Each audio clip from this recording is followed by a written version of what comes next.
Hello সবাইকে, good evening. সবাই কেমন আছো, কেমন মজা করলে তোমরা? আমি কিন্তু ভীষণ মজা করেছি। তো মেয়েকে নিয়ে আজকে একটু বেরিয়ে পড়বো, তো সেই জন্য দেখো একটা হেয়ার স্টাইল করে দিয়েছি। কেমন হয়েছে জানিও, অবশ্যই জানিও।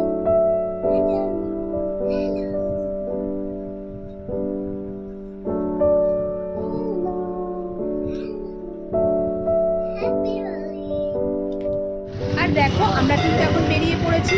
কোথায় যাচ্ছি চলো তোমাদের দেখায়। তোমরা নিশ্চয়ই অনেকে চেনো বা গিয়েওছো এখানটায়। এটা হচ্ছে দুর্গাবাড়ি, বাইপাসের ধারেই দুর্গাবাড়ি। তো কোথায় যাব একটু ফাঁকার মধ্যে এখানেই ভালো লাগলো, ঠাকুরও একটু দর্শন করতে পারবো, এখানে রাধাকৃষ্ণর মন্দিরও আছে। চলো গিয়ে ভেতরে দেখি, আশা করি তোমাদের ভালো লাগবে, কিন্তু জানি না কতদূর ছবি তুলতে পারবো। মেয়েকে আজকে এভাবেই সাজিয়েছি, ওর লুকসটা কেমন হয়েছে আমাকে কিন্তু অবশ্যই জানিও। আর আমি কিন্তু এভাবে সেজে নিয়েছি একটুখানি, যেহেতু বাইকে রাইডস করবো সেই জন্য খুব একটা বেশি কিছু সাজতে পারিনি। তো চলো এবার আমরা সবাই বেরিয়ে মানে ঢুকে যাচ্ছি ভেতরে।